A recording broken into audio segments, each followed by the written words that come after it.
I've learned a great deal from my research of Crossroads' refocusing process, which I describe in the Navigating Church Politics case study session. How many times do leaders have the opportunity to probe in an in-depth way a leadership experience of which they were a part? Because I was viewing the process primarily through a power lens, I could have assessed the process with other lenses. The insights I gleaned relate to how power intersected with the process. In particular, I detected 9 sources of power. In this session, we'll look at the first 5: privilege, discursive practices, outspokenness, trust, and shared perspectives.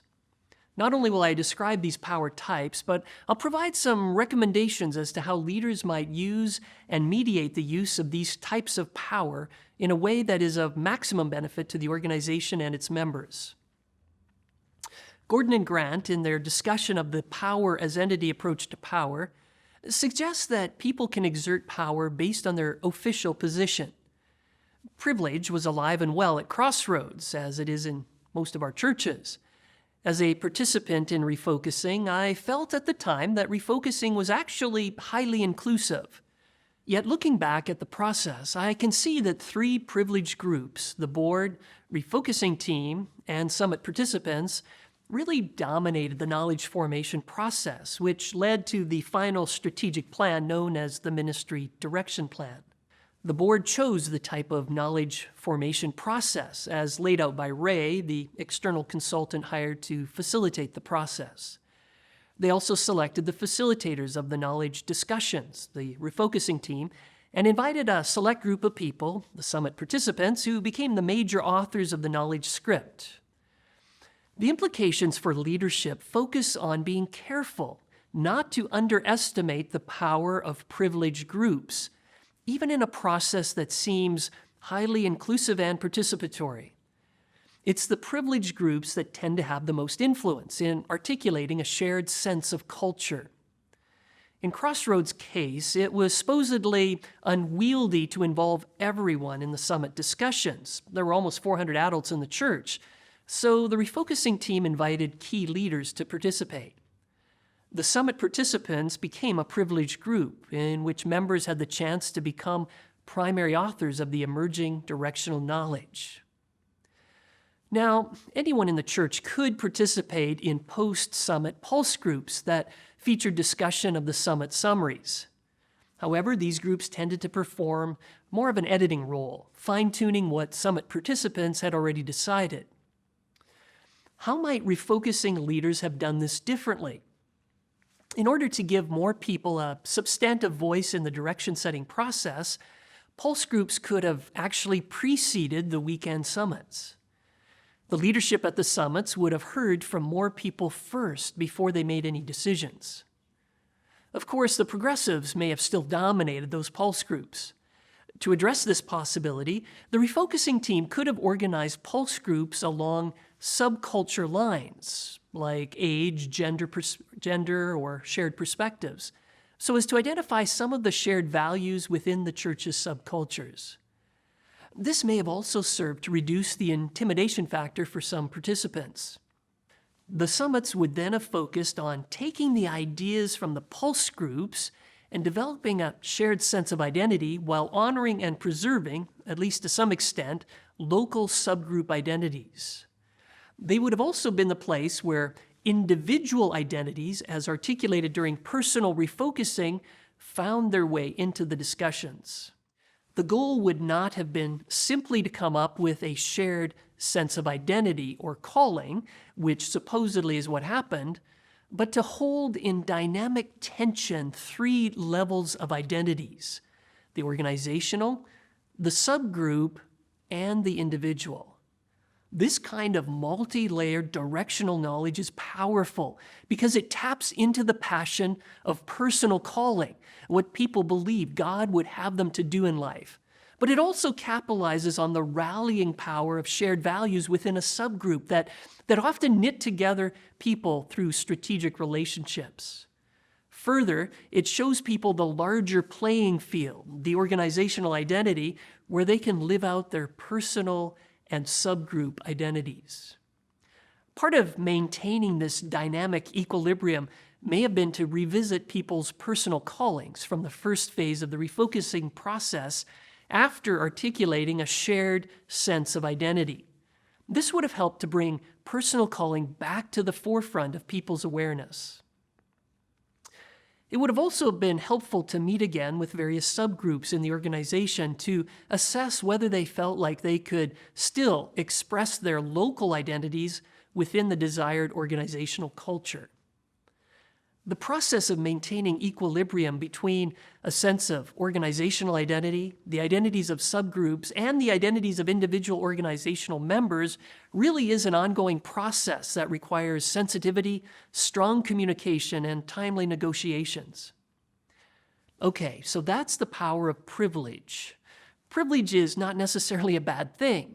It just needs to be acknowledged, monitored, and managed so that it's used in appropriate ways.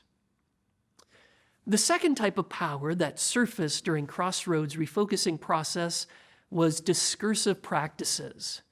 Now, what do I mean by discursive practices? Discursive practices are the value-laden processes that construct cultural meaning. At Crossroads, some of these practices included the use of language, the selection of specific scriptures and the exclusion of others, the use of lists and examples to frame refocusing discussions, and the move to create consensus that seem to minimize diversity. Related to the use of language, it became apparent during refocusing that certain words like refocusing exerted considerable influence on people. Refocusing suggests that something about the current focus needs alteration. As you can imagine, many of the traditionalists were not thrilled about a process that had a label that proclaimed the need for change. Discursive practices are a potentially powerful shaper of individual values, subgroup values, and the values of the organizational membership as a whole. Organizational leaders would do well to assess the impact of their words and other discursive choices so that they don't unduly influence direction setting or other organizational processes. Outspokenness was another type of power that became evident during Crossroads' refocusing process. Some outspoken people guided the directional discussions. Outspokenness was a power entity that people could use to influence the knowledge formation process. The perception of authority, reinforced at times by outspokenness, can be powerful. As leaders, we need to recognize that some dominant personalities can hijack a direction-setting process. It's important to identify these people and help them encourage others less dominant to participate and perhaps become less dominating as they do so. How can we do that? Well, we can encourage vocal participants to create spaces for others to speak. We can equip them with specific techniques for drawing others out. It may even be helpful to give vocal participants facilitating roles where they help provide a context for more equitable participation. When certain individuals dominate, some people in both small and large group settings, they just tend to withdraw. This can hinder the recognition and expression of individual values, a necessary part of a multi-layered knowledge formation process. At Crossroads, trustworthy people had power to influence those who trusted them. One couple personified trustworthiness during the church's refocusing process. In my research, interviewees mentioned them multiple times as key influencers during refocusing.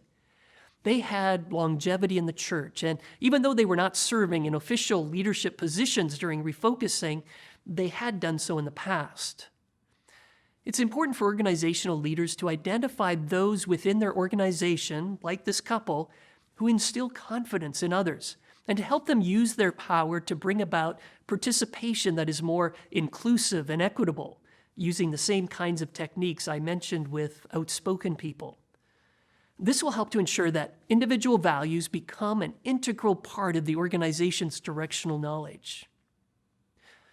The final power type we'll explore in this session is the power of shared perspectives.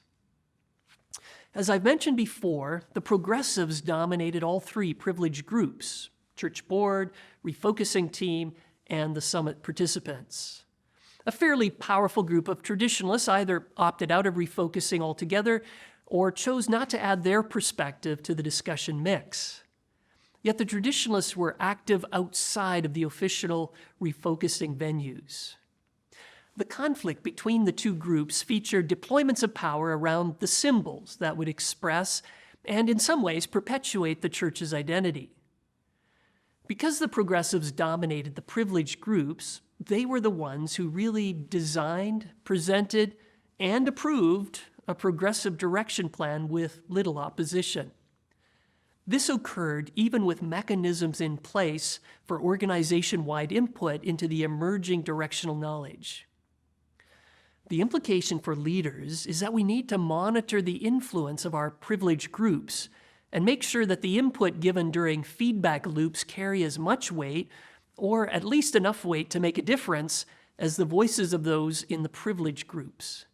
If this doesn't happen, the resultant direction plan becomes a plan of the organizational elite and not the rest of the organizational members. This becomes especially problematic when leaders try to mobilize members to achieve the direction plan, only to find that many do not own it and consequently have little desire to implement it. In this session, we've looked at the first 5 power types: privilege, discursive practices, outspokenness, trust, and shared perspectives. Most, if not every, organization regularly experiences these types of power. Learning how to better recognize, moderate, and focus these sources of power can be incredibly helpful as we seek to help individuals, subgroups, and the whole organization realize their full potential.